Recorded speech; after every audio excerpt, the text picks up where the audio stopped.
The year I broke up with my boyfriend, Zach. I was short on money and ended up co-purchasing a burial plot with someone. 3 years after my death, my grave was struck by an earthquake. Rescue workers dug up my corpse and another male corpse lying beside it. Given the unusual circumstances, the deceased man's family called the police and the case was filed that very night. Items belonging to Zach were discovered in the grave and he was ordered to return to the country to cooperate with the investigation. The night Zach was cleared of suspicion and preparing to leave again, he unexpectedly received a signed copy of the burial co-ownership agreement from me. That night, Zach lost his mind. When Zach arrived at the cemetery, I was just finishing gathering my belongings from the small grave shelter, preparing to move on and reincarnate. The earthquake had destroyed my grave, even the coffin had been exposed. If I didn't leave soon, my soul would scatter. My Michael had already hurried to his next life the night before. As I emerged from the grave with my cloth bag, I saw a large crowd of people approaching through the woods in the distance. The evening light was dim, and my vision had deteriorated significantly after death. I stared for a while but couldn't make out who they were until they came closer. Suddenly, I heard a familiar and cold voice, "It's just a necklace." "So what if it has my name on it?" The words struck like a bucket of cold water poured over my head. My steps froze, and I couldn't breathe. I thought I must be hallucinating. I hadn't seen Zach in 3 years. 3 years ago, he was utterly disappointed in me, left in fury. I said nothing, only followed him silently to the airport. Before boarding, he looked at me with icy indifference and said, "Don't worry, I will never come back. And I hope you never disgust me again by appearing in front of me." That was our last conversation, our last goodbye. So I thought I must be hallucinating. I often hallucinated after I died. I knew he would never willingly come back. It took me a long time to muster the courage to look up. When I finally did, my dead heart jumped to my throat. Even in death, my senses were as sharp as when I was alive. Through the dim twilight, I suddenly locked eyes with those familiar yet cold eyes. It was a familiar face, but the gaze was chilling and distant. I stood right in front of him. Smoke curled from the cigarette in his fingers. I noticed the diamond ring on his ring finger, still obvious even in the dark. It seemed he had gotten married in the past 3 years. His gaze landed on my face. The smoke obscured most of his features, and for a moment, I thought he was really looking at me. A jolt of pain struck my chest. Instinctively, I panicked and tried to cover my face. Zach used to say my face was beautiful. But I'd been dead for 3 years. Though buried in a coffin instead of cremated, all that was left was a skull, most of my skin and flesh long gone.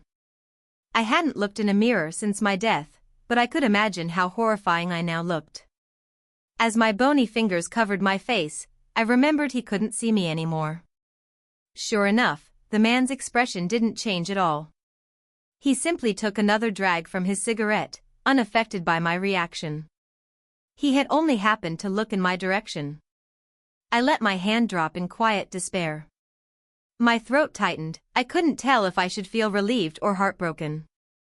Around us, Michael's parents were getting more and more agitated. "What do you mean, just a necklace? This necklace was your signature design when you first rose to fame. You said publicly the design was not for sale. There was only one piece, and you kept it for yourself. So how could it possibly have nothing to do with you?" Zach frowned, impatience creeping into his expression. "That design has long been made public. There are countless fakes on the market. The one I kept was lost long ago." "What are you trying to say?" A sharp pain surged in my chest. "That necklace, Zach gave it to me. The day he left, I threw it into the trash right in front of him. So technically, he wasn't lying when he said he lost it." Michael's mother burst into sobs. "Even if you didn't place the necklace there, that dead woman must have had something to do with you. She ended up in my son's grave, that's defiling his purity, and it's ruining our family's luck. You must compensate us." Back when I co-purchased the grave, the other party paid slightly more, so the ownership was under his name, and the tombstone bore his name. I never imagined the grave would one day be split open. Zach looked at her through the smoke and said calmly, "How much?" The woman's eyes lit up immediately. She replied quickly, at least 1 million. The man beside her looked uneasy and tugged at her sleeve. She brushed his hand off and said defiantly, "He's loaded. I checked, his annual income is in the tens of millions. What's a little compensation to him?" The police began to sense something was off. Zach flicked the cigarette to the ground and crushed it under his leather shoe. He chuckled faintly, perhaps thinking even one more second here was a complete waste of time. He glanced sideways at the police officer and said, "If you don't have enough evidence to prove I'm guilty, please stop disturbing me." The young officer, likely still in his probation period, looked helpless as he apologized in a low voice, "It's just that this lady kept threatening suicide. And she insisted the necklace was yours. That's the only reason we called you." Zach said nothing more and turned to leave. That was when a man's slightly deranged voice rang out from beyond the police line that surrounded the cemetery, "Let me in. Let me see. I might know who the remains belong to." The voice, so familiar and gentle in my memory, struck me like lightning. One of the officers sighed, "It's that man again. The one who lost his sister. Seems like wherever there's trouble these past 2 years, he shows up." I couldn't believe what I saw, it was the man from my memories. Back when we were at our lowest, living under a bridge, he took care of me, dressed in clothes others had thrown away. But he always washed them clean, buttoned them up neatly. My brother once told me, smiling, "Eve, no matter how hard life is, we have to live with dignity." But now, the pants he wore had a gaping hole at the knee. His shirt was misbuttoned, with only 2 buttons fastened. One shoe was missing, the other was caked in mud. His face was filthy, smudged in black and white, no telling what was on it. The officers inside the line wouldn't let him in. He craned his neck, desperately trying to look inside. But after the police had examined my remains, my body had already been placed back in the casket, lid closed. No matter how hard he tried, he couldn't see anything. I faintly heard the middle-aged couple talking about the necklace. That made him suddenly agitated and lose control. "That's my sister's. That necklace belonged to my sister." The young officer looked surprised. Another officer, however, spoke in a tired tone as if used to this. "The hospital confirmed he has some mental issues. Last time, when a female corpse was found in the north part of the city, he insisted it was his sister again. Said the body's missing pinky was the proof. But someone else claimed that body in the end." My brother probably realized the police wouldn't let him in. His desperate eyes searched around the area. Then he spotted Zach, standing not far away. His eyes suddenly lit up, like he'd just found a lifeline. Zach looked back at him, clearly recognizing him too, but turned his face away in disgust. Zach hated me. And by extension, he hated my brother, he hated everything connected to me. My brother was visibly desperate and pleading. His eyes were bloodshot, his emotions on the verge of collapse.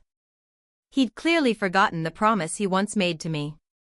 He suddenly dropped to his knees and looked up at Zach, voice choked with tears. "Eve didn't betray you 3 years ago.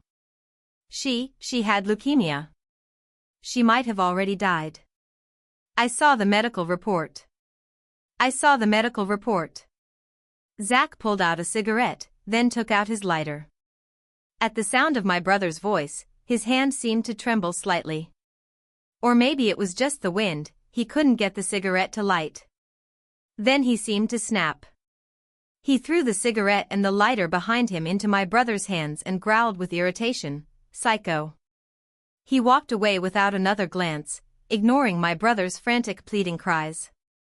As he left the cemetery, it seemed like just cursing once wasn't enough. He spat again, louder this time, "All of you are insane." Behind him, while the police were momentarily distracted, my brother darted past the cordon and charged toward my coffin. Ignoring the officer's shouts and attempts to stop him, he frantically pushed open the casket. Inside, all that remained was a skeleton. No flesh, no face to recognize. But he fixated on the severed pinky bone, staring at it in horror, then collapsing under the officer's restraint. His eyes filled with terror, then went blank and dim. I heard his sobs. Hoarse. Grieving. Regretful. Racked with guilt. Eve. It's my Eve, it's all my fault. I didn't stay with you to the end. I had never seen my brother cry before. My heart ached so badly it felt like it might tear apart. I rushed forward, wanting to hold him, to tell him it wasn't his fault. But my hand passed through him. And my voice when I spoke made no sound. The police were afraid he might damage the coffin or remains, so they forcibly dragged him away. He kept sobbing like a madman, calling my name over and over again. Under the tree in the distance, Zach's steps paused slightly. He must have heard it. But he didn't look back. His face only grew darker. The man walked away from the cemetery and got into the car waiting by the roadside. I wanted to follow my brother, worried he might get hurt. But my soul was uncontrollably pulled toward Zach, trapped at his side. I didn't understand why. Until I saw Zach sit in the back seat and take a silver ring out of his suit pocket, staring at it, absent-mindedly twirling it in his fingers. Then I realized it was the ring binding my soul. Zach and I had once been engaged. This was the ring he had proposed to me with. He designed it himself, learned the craft, carved the patterns by hand. When I passed away, I had wanted to be buried with that ring. But no matter how I searched, I couldn't find it. In the end, I was buried with only a necklace, one I'd salvaged from a trash can. Perhaps it was my soul, still lingering after death, that remained attached to that missing ring. Now that I saw it again, I instinctively followed. I couldn't leave. I could only sit in the back seat of the car with Zach. I had no idea how the ring ended up in his hands. The car drove out of Nanchur and headed toward Haichang. For the entire 4-hour journey, Zach didn't say a single word. He leaned back against the seat, eyes closed, as if asleep. But I saw the faint trembling of his eyelashes. I knew he wasn't. Years ago, when my brother and I had just met him, he had already been this reserved and silent type. Now, he seemed to have returned to that version of himself. I couldn't help but sigh softly. Just as we were entering the Villa district and the car was slowing down near the destination, I suddenly heard Zach speak. Eve was dumped by that Harlan. I froze. Then I remembered, Harlan was the man I had lied about, the one I said I had fallen in love with, to make Zach believe I had moved on. The driver in the front seat looked surprised. He glanced at the rearview mirror, seemingly unsure how to respond to such a random statement. Zach's expression was calm and indifferent, as if he were casually making small talk. I saw that Harlan today at the airport when I flew back. He had a woman with him. The driver nodded. I see. Zach closed his eyes again and let out a soft scoff. Eve must be broke now. I began to understand what he meant and heard the satisfaction, the almost vengeful tone in his voice. The driver seemed to catch on too and echoed knowingly, she and her brother came to put on a show in front of you. Zach's hand slowly clenched around the silver ring. Perhaps he had kept it all these years just to remind himself of my betrayal. 3 years apart, and clearly his resentment hadn't faded one bit. I heard him chuckle coldly, they're going to be disappointed. The car pulled up in front of the villa. Zach got out and walked inside. The lights were on in the living room. Ghosts can't enter well-lit places. I was shut out at the door. Near midnight, I finally broke free from the soul's constraints and left the place. I anxiously went to search for my brother. Eventually, I found him in a tiny rental apartment I had once lived in before I died. 3 years had passed, and my lease had long since expired. Several tenants had come and gone since then, and the place was now vacant again. The landlord, probably moved by pity, reluctantly let my brother inside for a while. He didn't even turn on the lights, searching through the place by moonlight. He had come many times. All of my belongings had been cleared out long ago, taken away by him, but he still wasn't willing to give up. He kept looking, hoping to find something, anything. He desperately wanted to understand my illness, my final days. He wanted to know why I was buried in the same grave as a stranger. No one could answer those questions, only the remnants I had left behind. But there was nothing left here. Absolutely nothing. I sat on the floor, searching with him. Eventually, the night grew too deep, and my soul couldn't stay strong any longer. I began to feel drowsy, like I was being lulled to sleep. I don't know how much time had passed when I suddenly heard his stifled sobs. I woke with a jolt. In the dim light, I saw my brother sitting beside the wardrobe he had dragged open. He was now so thin he was almost skin and bones, with hardly any strength left in him. I couldn't imagine how he had managed to move such a big piece of furniture. In his hand, he held a half-sheet of yellowed, tattered paper. He must have found it under the wardrobe. I saw his tears fall onto the page. He wiped them away clumsily, afraid of damaging the fragile paper. I leaned in. It took me a while to make out what it was. It was the cemetery co-purchase agreement I had signed with a fellow patient 3 years ago. I never expected he would actually find it after all this time. Honestly, it was a little humiliating. In life, I had lived frugally. To save money, I even rented an apartment with someone, hiding it from both my brother and Zach. And near the end of my life, to save on burial costs, I shared a grave with someone else. I couldn't lift my head from the shame. Then, in the corner of my vision, I saw my brother breathing heavily. His hands trembled as he pulled out his phone. He scrolled through and found Zach's number. It must have been a decision he had finally made. He wanted to tell Zach that the female corpse was mine. My heart leapt to my throat. Instinctively, I lunged forward to stop him. I wasn't sure whether it was because I didn't want Zach to know I was dead, or because I couldn't bear for him to see the pathetic state I had ended up in. But my hands passed right through my brother. I couldn't stop anything. Panic and desperation surged through me. I tried again, throwing myself forward. But my spirit, too weakened by the intense emotions, couldn't handle the strain. Everything went black as I collapsed. And my memory drifted back to many years ago. The first time I met Zach, I was 18, a freshman in college.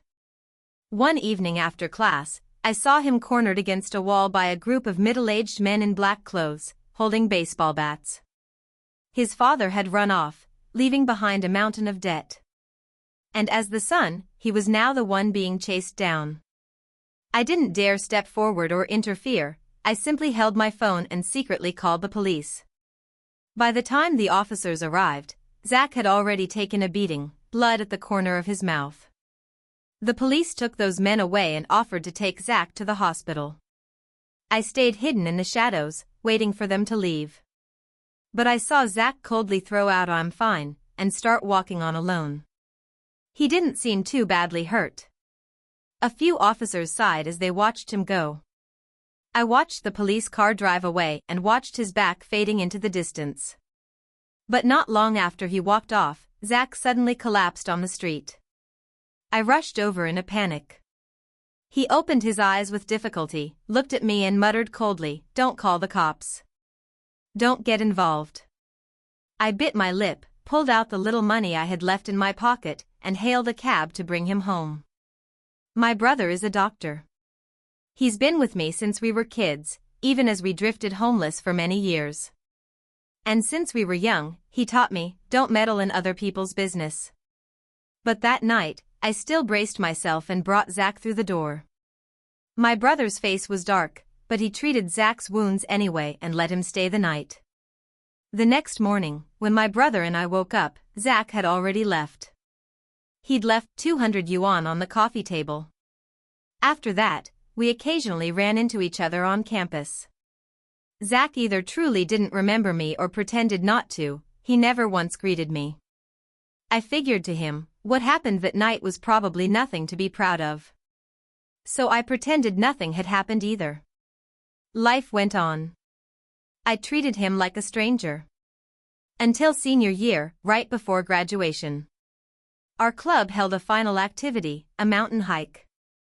On the way down, I twisted my ankle and couldn't walk.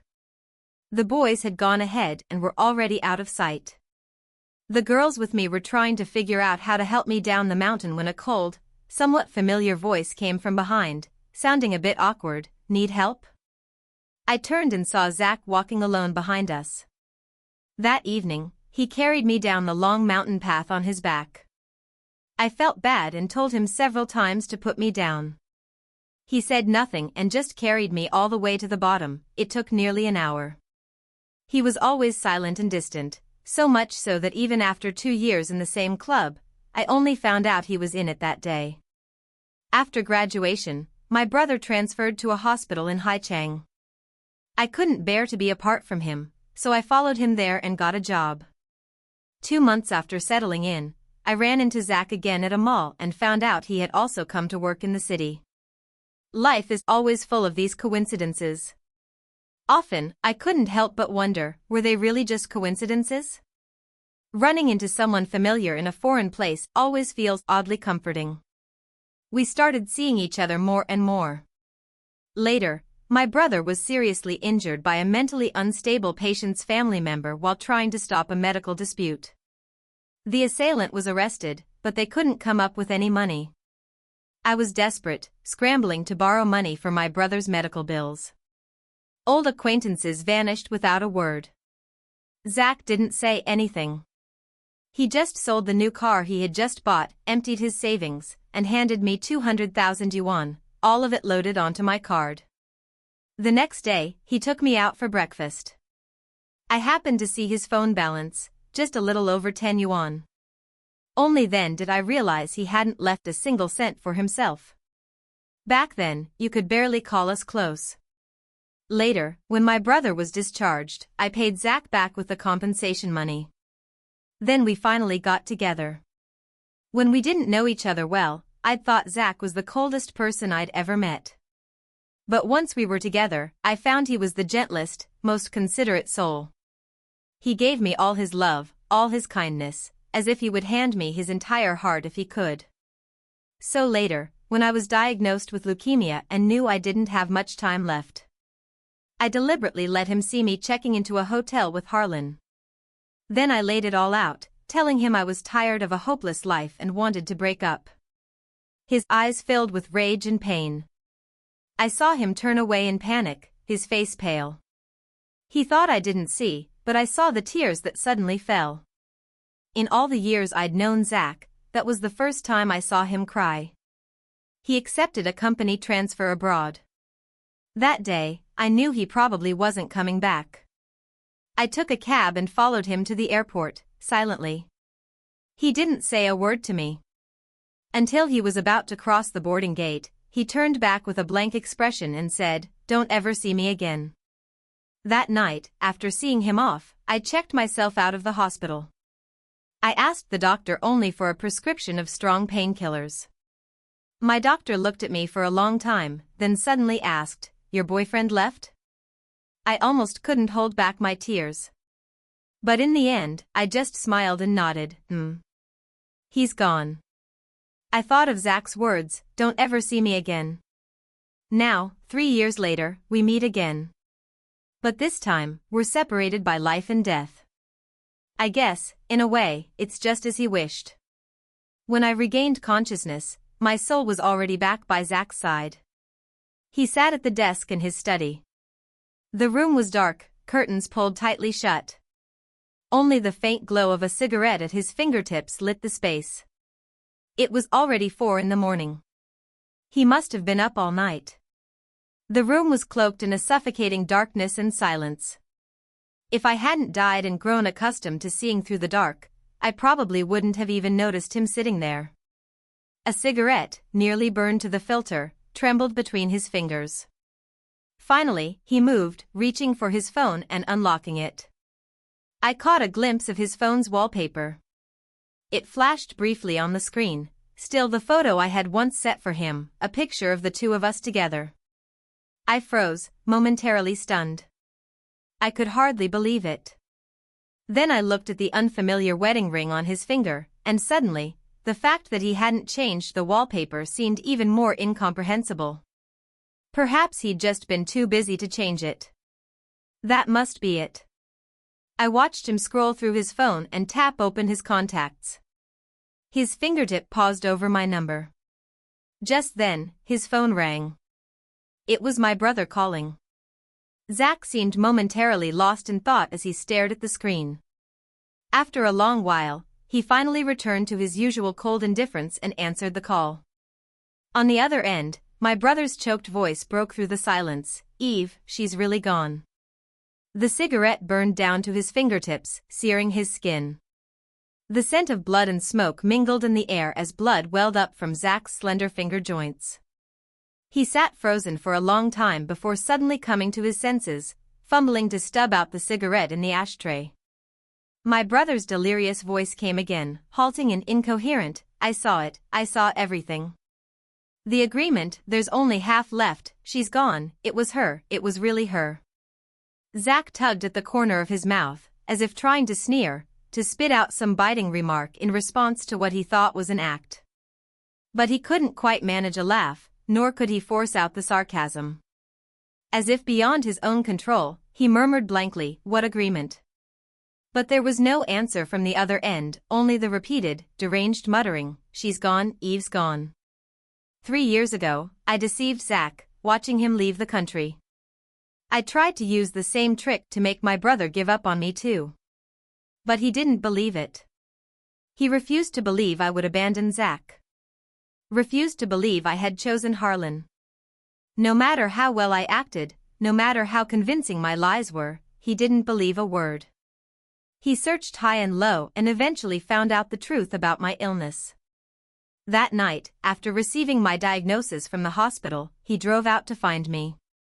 But his emotions spiraled out of control, and in his state of distress, he crashed on the road, horribly.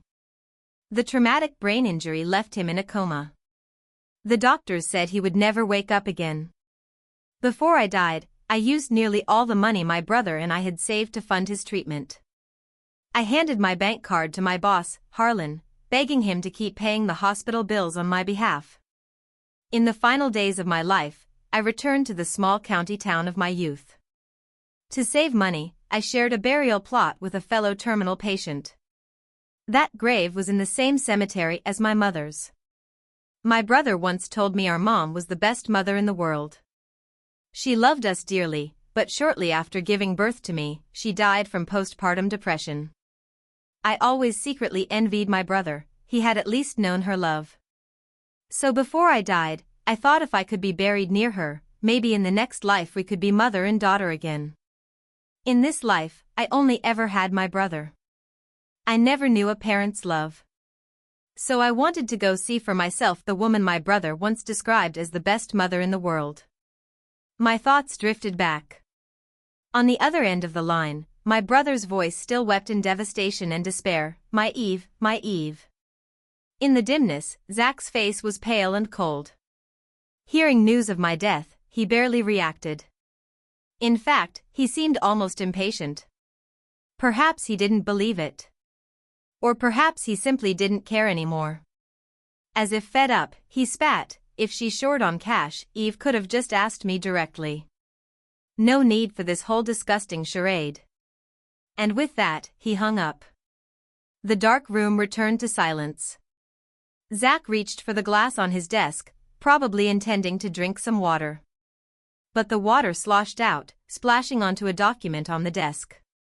He hurriedly reached for tissues to clean up, but the glass tipped over completely, soaking the entire file. Tea and soggy leaves spilled across the table in a chaotic mess. I don't know if it was my imagination, but I thought I saw Zach sitting there in a daze, and for a fleeting moment, his eyes seemed red. When dawn broke, he made a call and canceled his morning meetings. Then he drove to a bar. It was still early in the day, and the bar was nearly empty. I had no idea why Zach suddenly came here. He walked straight into the elevator, and when he stepped out, he pushed open the door to a private lounge. A pungent mix of smoke and alcohol hit him in the face. Inside, several spoiled rich boys were sprawled haphazardly across the sofas and floor. On a couch in the corner, a man with his shirt collar undone and buttons mismatched leaned against the backrest, sleeping. It took me a while to recognize him. That man was my former Harlan. The same Harlan who had been a year ahead of me in school. Zach walked over and sat down beside the sleeping man. There was no space left on the couch, so he leaned against the coffee table and sat on the floor. He lit a cigarette without waking the other man. As the cigarette neared its end, the smoke must have irritated the man beside him. Harlan furrowed his brows, coughed a few times, and opened his eyes halfway, visibly annoyed. Zach continued smoking silently, not even glancing his way. After a while, he suddenly spoke without preamble. "Didn't bring your girlfriend?" Harlan looked momentarily dazed. Perhaps because of the hangover, I noticed a faint redness at the corners of his eyes. He shifted his body, reeking of alcohol, into a more comfortable position. Then he reached out, grabbed a bottle of liquor from the coffee table, and took a long swig, downing more than half the bottle in one go. I was a bit startled watching him. My instinct was to stop him, but now I no longer could. Back when he hired me into his company and I worked under him for a few years, he used to drink heavily too. Whether for social events or personal stress. I had noticed his stomach issues and tried to persuade him to drink less. Eventually, he did cut back. But now it seemed the old habit had returned. In the blink of an eye, the bottle was empty. He casually tossed it to the floor. With a loud crash, it shattered, shards of glass scattering across the room. The few rich kids sleeping on the floor were startled awake by the sudden noise. Unaware of what had happened, they thought a fight was about to break out. After a few half-hearted attempts to mediate, they quickly left the lounge in a hurry. Only 2 people remained. One, pale and cold-faced, yet unable to hide his exhaustion. The other, red-eyed and flushed from alcohol. Harlan nudged the broken glass at his feet aside with his shoe. Then he turned to Zach with a half-smile, half-smirk and said, "Girlfriend?" "What girlfriend?" Zach kept smoking, but he looked uneasy, avoiding Harlan's gaze. "Didn't you break up with Eve? Found a new one, right?" Harlan seemed to suddenly recall something. He drew out an O slowly. After a long pause, he chuckled coldly and said, "And what the fuck does that have to do with you?" His words were crude. Zach was not the type to take such things lightly. But he didn't get angry, he remained seated. It seemed something was stirring within him as he took a deep drag of his cigarette. Ignoring Harlan's hostility, he asked again, "Eve, she's no longer at your company?" It was the first time since returning to the country in 3 years that Zach had asked about me. As he finished that cigarette, he quickly lit another one. In my memory, Zach rarely smoked. But now, he seemed unable to stay calm. I suddenly remembered that call he made this morning. He'd told the other side he wanted to meet with Harlan about a contract. Then added, "Have Harlan's assistant come pick up the files."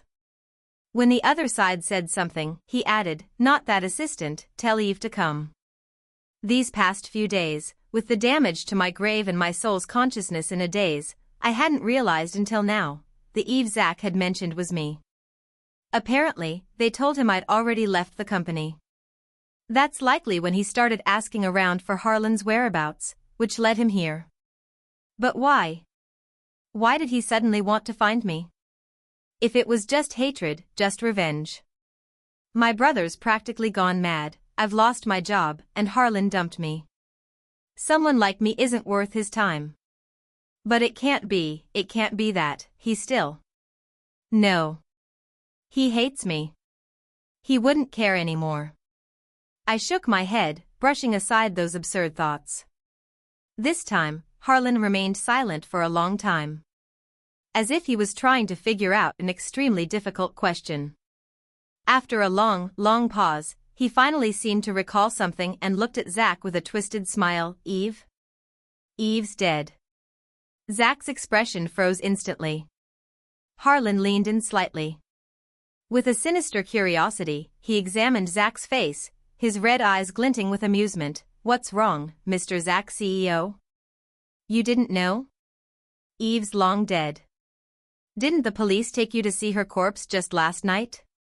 The room fell into an eerie silence. So quiet, you could hear a pin drop. Zach didn't move for a long time. His expression was as if frozen in place. Like some invisible force had gripped him, locking him in place.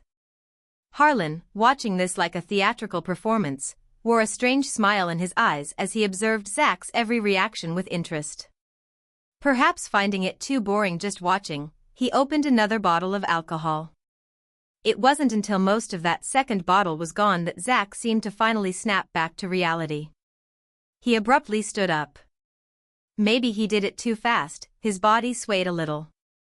His tone was filled with disgust, but his voice trembled slightly. What the hell are you drunk ranting about? Harlan nudged the broken glass on the floor a little farther away with his foot. He stood up along with Zach. A little crazed and secretive, he leaned in closer and chuckled lowly. Hey, you really don't know? Then let me tell you a little more. She's dead. Died 3 years ago. She didn't want to spend money and refused to take mine, so even her burial plot was a shared one. After saying this, he clicked his tongue again. Ah, I forgot, you saw it all last night. Why are you still coming to ask me then?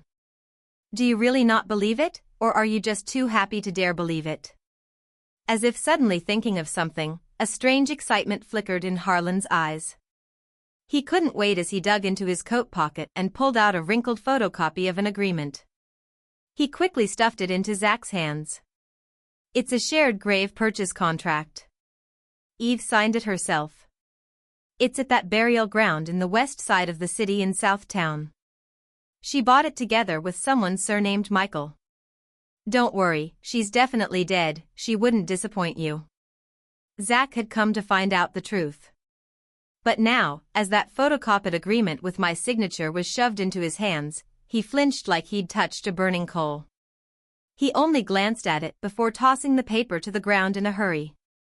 Harlan's eyes were bloodshot, yet he laughed aloud. What's the matter, Mr. Zach? Too happy to even hold a piece of paper? Your heartless ex-girlfriend is finally dead. That's something to celebrate, isn't it? No need to get this emotional. Zach's face slowly turned ghostly pale. As if he'd had enough of Harlan's mad charade, his emotions spiraled out of control. Suddenly, he grabbed Harlan by the collar, veins bulging on his hand, fists clenched, ready to punch him in the face. The smirking, mocking Harlan's expression twisted the moment Zach's fist flew toward him. He caught Zach's fist mid-air, then retaliated, his punch landing squarely on Zach's face with full force, completely unguarded. His voice dropped the fake smiles, leaving only raw hatred. Heartless and cold, you abandoned the woman who loved you, and now you come back pretending to be confused? Zach, that punch was me going easy on you. Zach gasped heavily, his body crumpling to the floor. The agreement he had tossed aside landed next to him. His gaze landed on it, on my signature at the bottom.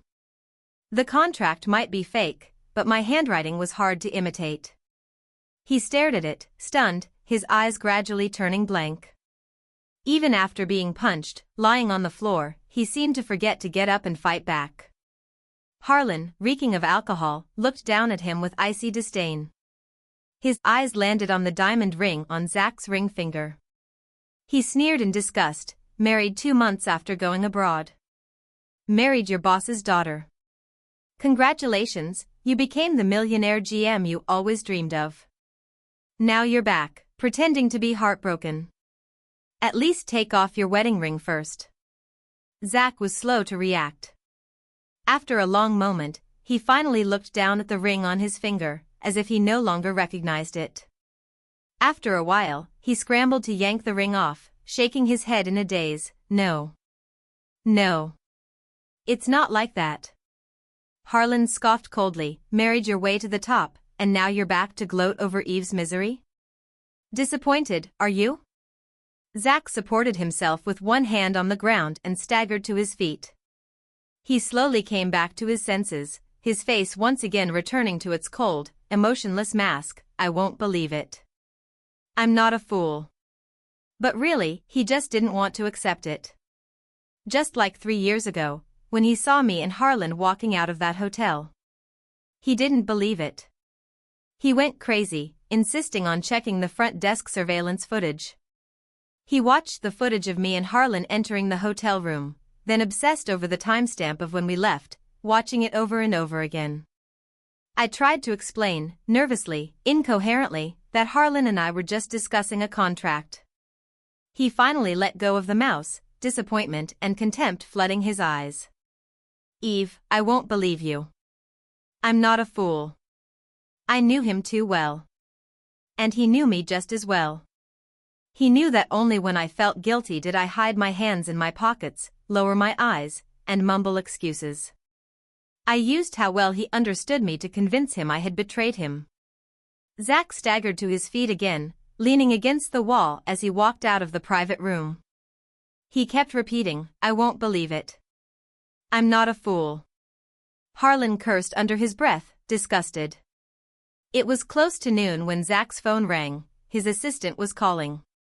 It rang over and over, but he didn't answer. He didn't get in the elevator either. Instead, he walked straight into the fire exit, then descended the long staircase from the 5th floor. My soul followed him downward. Suddenly, I remembered that evening long ago, when he carried me down the mountain on his back. There were steps carved into the mountain trail, and the golden rays of the sunset poured through the treetops, casting shimmering light across the hills. It was the same kind of staircase, endless, as if it would never reach the bottom. But every road eventually comes to an end. Just like the past, though still vivid in my memory, I know clearly evenings like that will never come again. When we walked out of the bar, Zach's phone was still ringing. Then a text came in. Zach pulled out his phone. The screen showed the message, President Zach, should the meeting be postponed again? He didn't reply. He turned off his phone and slipped it back into his pocket. The car was still parked by the roadside. He got in directly. I didn't know where he was going until I saw him enter into the car's GPS the address of the cemetery we had visited the night before, that small graveyard in the western part of the southern city. It was over a 4-hour drive. By the time he got there, my brother and the police were already present.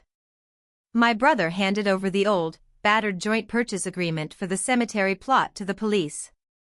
Along with several torn fragments of paper, the officers carefully pieced them together and finally uncovered the truth.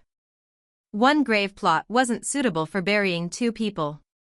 My brother went to the hospital he used to work at and borrowed money to purchase another plot in the same cemetery. Ever since he woke up from a year-long coma 2 years ago and found out I had vanished, his mental state had been unstable.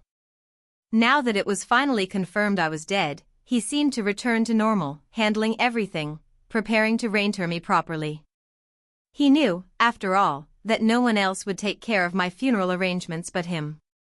He told the police he planned to move my remains to a new grave. In just one night, his face had aged dramatically.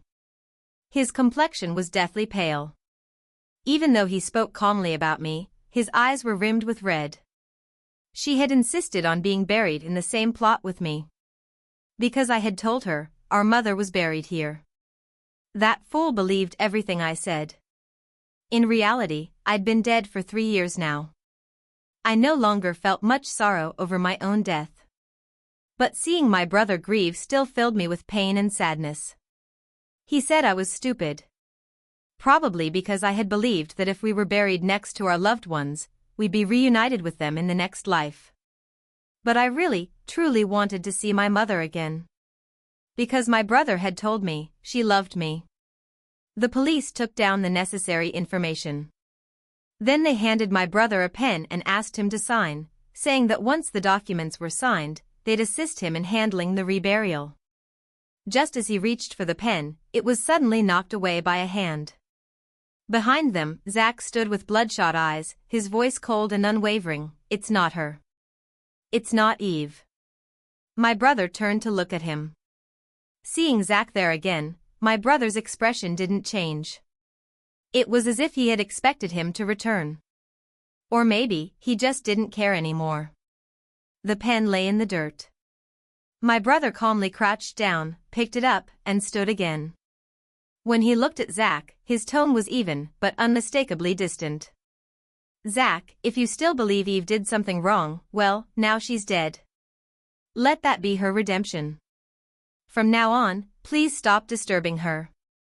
Let her go. Can you? A late autumn wind picked up. It howled mournfully. Perhaps it was the chill, but the color drained from Zach's face. He shook his head in disbelief. I won't believe it. She was always such a good liar. My brother interrupted him gently, his voice calm, then don't believe it. After finishing with the police, my brother contacted the funeral home, asking Taylor to begin preparations for my reburial. The police left. My brother also departed from the cemetery. The wind was strong. He had a bright red scarf wrapped around his neck and instinctively pulled it tighter. That scarf, I had knitted it when I was 17. Back then, the girls in my class were all knitting scarves for their crushes. I had secretly worked on one in the dormitory and gave it to my brother on Christmas Day. He had teased me about the garish color and I had blushed and said, "Red is lucky. If you wear it, you'll always be safe." He was my only family. My greatest wish for him was just that he could always be safe. He had grumbled, but the next day, when he went to the hospital for his internship, the scarf was around his neck. I remembered all of that now. I watched him leave the cemetery holding the necklace I had been buried with. As he passed the trash bin outside, he casually tossed the necklace in. Then he reached up to touch the scarf on his neck, the way he used to pat my head, and gently said, "Good girl. Dirty things aren't worth keeping." He didn't say it aloud. But in his heart, it was clear he still held resentment toward Zach. His hand rested on the scarf for a long time before he moved. The night grew deeper, the chill sharper. Beneath the rising moonlight, I heard him sigh softly, "If I had known, I would have let you keep the scarf for yourself." It took me a long moment to react to what he meant. I clutched my face, tears instantly breaking free. Thank God I was dead, he couldn't see me cry. He had always loved me most. He could never bear to see me cry. Suddenly, a rustling sound came from behind him. My brother stopped and turned around.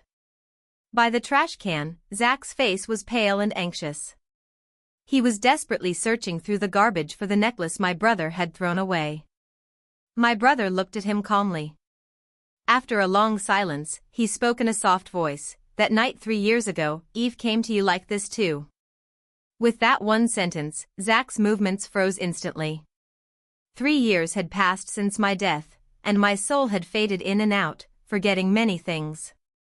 Until this moment, some details I had long forgotten slowly returned to my memory with my brother's words. The truth was, the night I picked the necklace out of the trash, my brother had told Zach. It was the night before Zach went abroad, the same night I broke up with him. I pretended to act reckless, telling him I had chosen Harlan, that I was done with the hardship. Right in front of him, I threw the necklace and ring he gave me into the trash can. But after he left, disappointed and furious, I couldn't help but run back and retrieve the necklace. Before I could find the ring, I heard my brother calling me.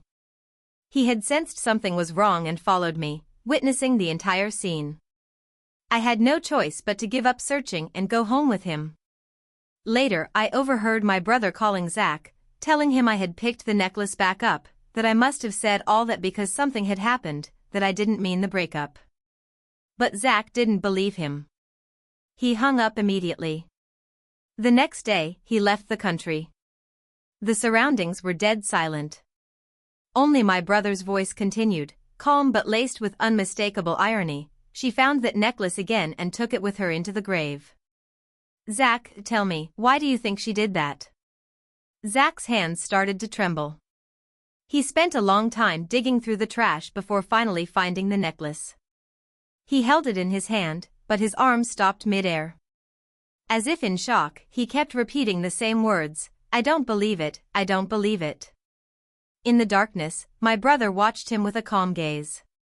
After a long while, he gave a soft laugh, though his eyes had turned red. "All these years, I've wondered. When Eve saved you that first time and brought you home, you already looked at her with suspicion and wariness. So many years, so many years. Was there even a single moment, Zach, when you truly believed in her?" Zach's shoulders caved in, like something heavy had crushed him. He seemed unable to straighten himself anymore. He looked up at my brother slowly, lips parting, but no words came out. Even that one phrase, "I don't believe it," couldn't make it past his lips again. My brother took a few steps toward the roadside and sat on the edge of a flower bed. He looked up at the moon. Back when I was young, I had lived under a bridge with him for a few years. At night, we would often sit together under the dark sky and look at the moon. Now, he was the only one left. In these past years, this once poor little county had developed rapidly. Tall buildings were rising one after another, blocking most of the sky. The bright full moon that once hung above our heads, now we could only see a small corner of it. But my brother kept looking up, mist filling his eyes. The year Eve started her job, she went on a business trip with Harlan for a week. You showed up at the hotel late at night, claiming you didn't trust Harlan's character. Zach, was it really Harlan you didn't trust, or was it Eve? In the moonlight, Zach's shoulders trembled. But still, he clung to his self-deception. Was I wrong? Didn't she end up with Harlan in the end? My brother suddenly looked up, shocked. In his eyes surged a mixture of resentment and pain, but he forced it all back down. The anger, the accusations, the urge to speak on my behalf. In the end, he said nothing. He slowly stood up and spoke his last words. "That year, when Eve first brought you home, I shouldn't have been soft-hearted and let you stay." He paused. Then turned and walked away, his voice scattering in the wind. "You were never worth her love." I turned away, nose tingling, unable to keep watching. He had always felt sorry for me, always held my pain for me. Though I kept lying to myself, telling myself I wasn't heartbroken, that it was me who made Zach leave. The day he went to the airport 3 years ago and told me never to see him again, I was still hurt. At that time, my brother saw through my lies instantly. Even Harlan, who wasn't that close to me, noticed something was wrong the day I went to work after being diagnosed with leukemia. But the one who had proposed to me, the man I loved and wanted to spend my life with, he was the only one who was easily deceived by me. It was me who lied. Me who wanted to lie to him. But when the lie worked so easily, I was still heartbroken. I had wished, just once, that the man I loved could have asked me, "Eve, are you sick? Is something wrong?" But he never did. My brother left in a taxi from the roadside. There was no one else around. Zach seemed to finally run out of strength. His body collapsed to the ground. He raised a trembling hand to his face. But I could still see the tears that silently slipped through his fingers. He knew. He finally knew I was dead. When the police left the cemetery, they were holding the DNA comparison report in their hands. Zach pretended not to notice, but I knew he had seen it. People often choose, time and again, to cover their eyes with their own hands, refusing to see what they don't want to face. The Zach who resented me so much also couldn't bear to face my death. The man sat outside the cemetery. As midnight approached, he seemed utterly exhausted. Leaning against the greenery, he fell into a deep sleep. He slept through the entire night. Until dawn broke, and the empty streets gradually filled with people and traffic again. He stood up in a daze and wandered aimlessly along the roadside. There was Karen, standing by the trash bin next to the street trees, emptying the fallen leaves into the garbage truck. Zach passed by her. Then suddenly, as if noticing something, he abruptly stopped and looked at her. His face was pale and drawn, the dark circles under his eyes showing. The middle-aged woman put down her broom and asked with concern, "Sir, are you okay?" Suddenly, Zach grabbed her arm tightly and said, "That necklace, the necklace from 3 years ago, did you really never see it?" The woman was startled. She pulled her hand back with a stern face and snapped, "What necklace? What are you talking about?" Zach's expression turned helpless and pleading. His voice trembled as he tried to explain clearly, "That day, the little New Year's Eve, 3 years ago. It snowed in this small town, a rare snowfall.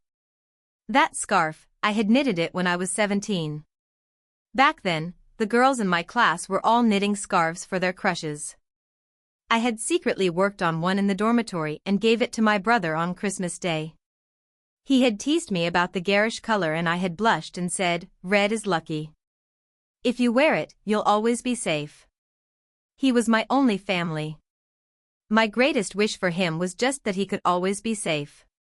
He had grumbled, but the next day, when he went to the hospital for his internship, the scarf was around his neck. I remembered all of that now. I watched him leave the cemetery holding the necklace I had been buried with. As he passed the trash bin outside, he casually tossed the necklace in. Then he reached up to touch the scarf on his neck, the way he used to pat my head, and gently said, "Good girl. Dirty things aren't worth keeping." He didn't say it aloud. But in his heart, it was clear he still held resentment toward Zach. His hand rested on the scarf for a long time before he moved. The night grew deeper, the chill sharper. Beneath the rising moonlight, I heard him sigh softly, "If I had known, I would have let you keep the scarf for yourself." It took me a long moment to react to what he meant. I clutched my face, tears instantly breaking free. Thank God I was dead, he couldn't see me cry. He had always loved me most. He could never bear to see me cry. Suddenly, a rustling sound came from behind him. My brother stopped and turned around. By the trash can, Zach's face was pale and anxious. He was desperately searching through the garbage for the necklace my brother had thrown away. My brother looked at him calmly. After a long silence, he spoke in a soft voice, "That night 3 years ago, Eve came to you like this too." With that one sentence, Zach's movements froze instantly. 3 years had passed since my death, and my soul had faded in and out, forgetting many things. Until this moment, some details I had long forgotten slowly returned to my memory with my brother's words. The truth was, the night I picked the necklace out of the trash, my brother had told Zach. It was the night before Zach went abroad, the same night I broke up with him. I pretended to act reckless, telling him I had chosen Harlan, that I was done with the hardship. Right in front of him, I threw the necklace and ring he gave me into the trash can. But after he left, disappointed and furious, I couldn't help but run back and retrieve the necklace. Before I could find the ring, I heard my brother calling me. He had sensed something was wrong and followed me, witnessing the entire scene. I had no choice but to give up searching and go home with him. Later, I overheard my brother calling Zach, telling him I had picked the necklace back up, that I must have said all that because something had happened, that I didn't mean the breakup. But Zach didn't believe him. He hung up immediately. The next day, he left the country. The surroundings were dead silent. Only my brother's voice continued, calm but laced with unmistakable irony. "She found that necklace again and took it with her into the grave." "Zach, tell me, why do you think she did that?" Zach's hands started to tremble. He spent a long time digging through the trash before finally finding the necklace. He held it in his hand, but his arm stopped mid-air. As if in shock, he kept repeating the same words, "I don't believe it, I don't believe it." In the darkness, my brother watched him with a calm gaze. After a long while, he gave a soft laugh, though his eyes had turned red. "All these years, I've wondered. When Eve saved you that first time and brought you home, you already looked at her with suspicion and wariness. So many years, so many years. Was there even a single moment, Zach, when you truly believed in her?" Zach's shoulders caved in, like something heavy had crushed him. He seemed unable to straighten himself anymore. He looked up at my brother slowly, lips parting, but no words came out. Even that one phrase, "I don't believe it," couldn't make it past his lips again. My brother took a few steps toward the roadside and sat on the edge of a flower bed. He looked up at the moon. Back when I was young, I had lived under a bridge with him for a few years. At night, we would often sit together under the dark sky and look at the moon. Now, he was the only one left. In these past years, this once poor little county had developed rapidly. Tall buildings were rising one after another, blocking most of the sky. The bright full moon that once hung above our heads, now we could only see a small corner of it. But my brother kept looking up, mist filling his eyes. The year Eve started her job, she went on a business trip with Harlan for a week. You showed up at the hotel late at night, claiming you didn't trust Harlan's character. Zach, was it really Harlan you didn't trust, or was it Eve? In the moonlight, Zach's shoulders trembled. But still, he clung to his self-deception. Was I wrong? Didn't she end up with Harlan in the end? My brother suddenly looked up, shocked. In his eyes surged a mixture of resentment and pain, but he forced it all back down. The anger, the accusations, the urge to speak on my behalf. In the end, he said nothing. He slowly stood up and spoke his last words. That year, when Eve first brought you home, I shouldn't have been soft-hearted and let you stay. He paused. Then turned and walked away, his voice scattering in the wind. You were never worth her love. I turned away, nose tingling, unable to keep watching. He had always felt sorry for me, always held my pain for me. Though I kept lying to myself, telling myself I wasn't heartbroken, that it was me who made Zach leave. The day he went to the airport 3 years ago and told me never to see him again, I was still hurt. At that time, my brother saw through my lies instantly. Even Harlan, who wasn't that close to me, noticed something was wrong the day I went to work after being diagnosed with leukemia. But the one who had proposed to me, the man I loved and wanted to spend my life with, he was the only one who was easily deceived by me. It was me who lied. Me who wanted to lie to him. But when the lie worked so easily, I was still heartbroken. I had wished, just once, that the man I loved could have asked me, Eve, are you sick? Is something wrong? But he never did. My brother left in a taxi from the roadside. There was no one else around. Zach seemed to finally run out of strength. His body collapsed to the ground. He raised a trembling hand to his face. But I could still see the tears that silently slipped through his fingers. He knew. He finally knew I was dead. When the police left the cemetery, they were holding the DNA comparison report in their hands. Zach pretended not to notice, but I knew he had seen it. People often choose, time and again, to cover their eyes with their own hands, refusing to see what they don't want to face. The Zach who resented me so much also couldn't bear to face my death. The man sat outside the cemetery. As midnight approached, he seemed utterly exhausted. Leaning against the greenery, he fell into a deep sleep. He slept through the entire night. Until dawn broke, and the empty streets gradually filled with people and traffic again. He stood up in a daze and wandered aimlessly along the roadside. There was Karen, standing by the trash bin next to the street trees, emptying the fallen leaves into the garbage truck. Zach passed by her. Then suddenly, as if noticing something, he abruptly stopped and looked at her. His face was pale and drawn, the dark circles under his eyes showing. The middle-aged woman put down her broom and asked with concern, "Sir, are you okay?" Suddenly, Zach grabbed her arm tightly and said, "That necklace, the necklace from 3 years ago, did you really never see it?" The woman was startled. She pulled her hand back with a stern face and snapped, "What necklace? What are you talking about?" Zach's expression turned helpless and pleading. His voice trembled as he tried to explain clearly, "That day, the little New Year's Eve, 3 years ago. It snowed in this small town, a rare snowfall. I screamed and lunged to stop him, but no one could see me. Then came the screeching brakes and overwhelming chaotic noise, shouting, cursing, sighing. When I opened my eyes again, I didn't see Zach lying in the street as I expected. Only then did I notice my brother had arrived with the police. At the very moment Zach was about to be hit, they rushed over and violently pushed him toward the sidewalk. Stunned and lost, Zach collapsed onto the pavement. Like a puppet, he lay motionless for a long time. In his eyes was not relief at having survived, but the disappointment and confusion of dashed hopes.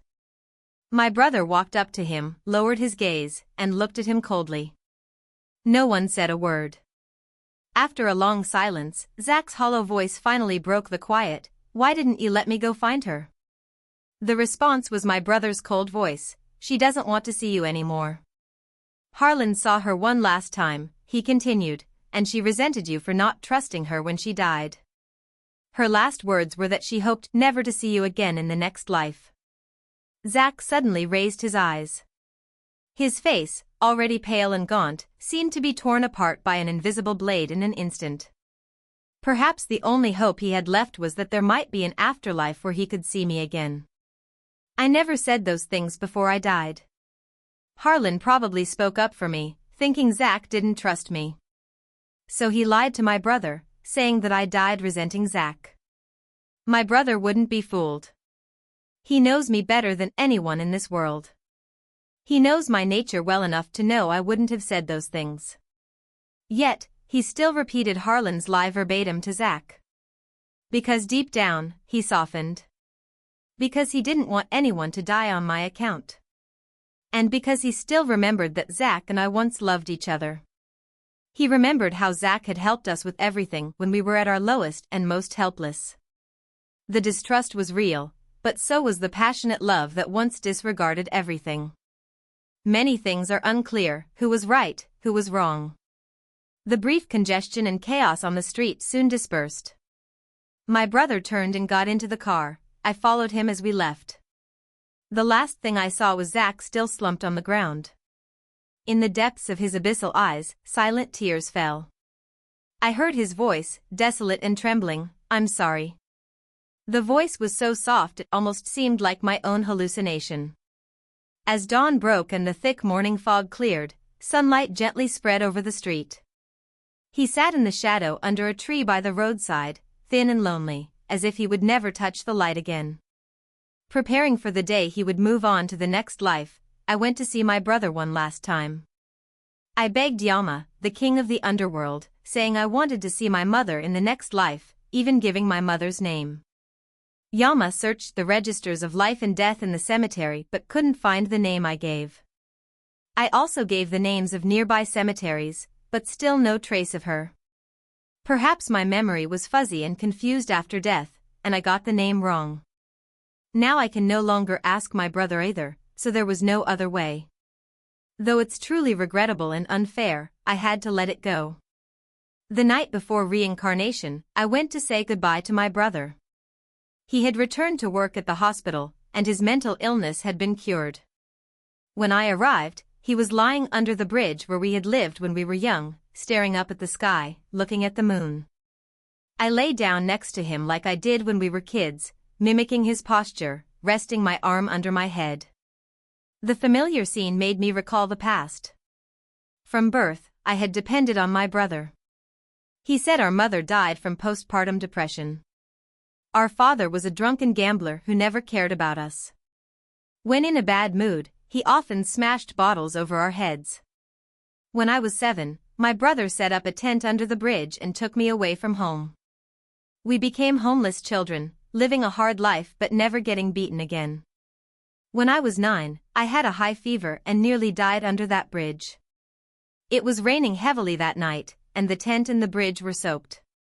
My brother wrapped his worn coat around me. He asked me for the first time, "Do you want to go back to that man?" He meant our father. I was burning up and shaking my head in panic. "I don't want to go back." His eyes turned red, and he patted my back, saying, "Then I'll try harder from now on." After finishing school, he started doing all kinds of work, picking up trash, doing manual labor. Child labor was illegal, so he had to work twice or thrice as hard to earn one wage. Slowly, we made it through. I thought many times about repaying him when I grew up. Unfortunately, now, there's no chance. All these years, I've only been a burden to him. I already knew there was no mother who loved us. Yama couldn't find the name, but feeling sorry for me, helped me discover the truth. That woman left us after giving birth because she couldn't stand the abusive husband. She was a victim too. Maybe she wasn't at fault. I just, following my brother's lie, couldn't help but fantasize about a mother's love. But it's okay. Having my brother is enough. But now, I still abandoned him alone. I gently tugged his arm and whispered with guilt, "I'm sorry." As I got up and left, the wind blew, fluttering my brother's scarf. He tightened the scarf and glanced my way, as if sensing my presence. I, like a spirit, quietly hugged him. That was goodbye. Brother, this time, it's truly farewell. I recalled that night many years ago. My brother was still in intensive care, and I was desperate, borrowing money from nowhere. When I was at my lowest, Zach suddenly appeared before me. That night, I was coming back empty-handed from the last relative's house. Entering the hospital gates, I wondered if I had anything left to sell to raise money for my brother. Zach found me then. He had probably been looking for me for a long time, waiting in the hospital. He came out from under the light and approached the broken, almost hopeless me hiding in the shadows. He put a bank card in my palm. The card still carried the warmth of his hand. His voice was a little nervous, and his ears were red under the streetlight. There was 300,000 yuan on the card. "If that's not enough, I'll find a way to help you." I stared at him for a long time, feeling like I was hallucinating. He looked down shyly and explained, "No rush to pay back, whenever you can." I couldn't hold back and cried. He fumbled for tissues and, too shy to wipe my tears himself, quietly handed the tissues to me. When my brother was discharged, I half-joked and asked Zach, "Do you want to try being together?" Blushing, he confessed he'd liked me for many years. From that first meeting until now, all the stories about joining clubs in college and working in Haicheng were actually because of me. I was shocked and said I never noticed any of it during school. He blushed again and explained, "I'm not good enough. I was afraid I'd bother you." A man in his 20s, who could so easily handle work and social situations with ease, yet was so reserved and indifferent around others. Yet, time and again, he blushed in front of me. Under the moonlight that night, I hugged him with tearful eyes and said, "You're more than good enough. No one is better than you in my eyes." Because of that, my brother was jealous for several days. Later, whenever I had trouble, Zach was always the first to arrive and stand behind me. He gently told me, "No matter how hard life gets, you will always have me. I will never abandon you." But in the end, he still gave up on me. Years of memories, promises once filled with deep love, were ultimately buried in the past.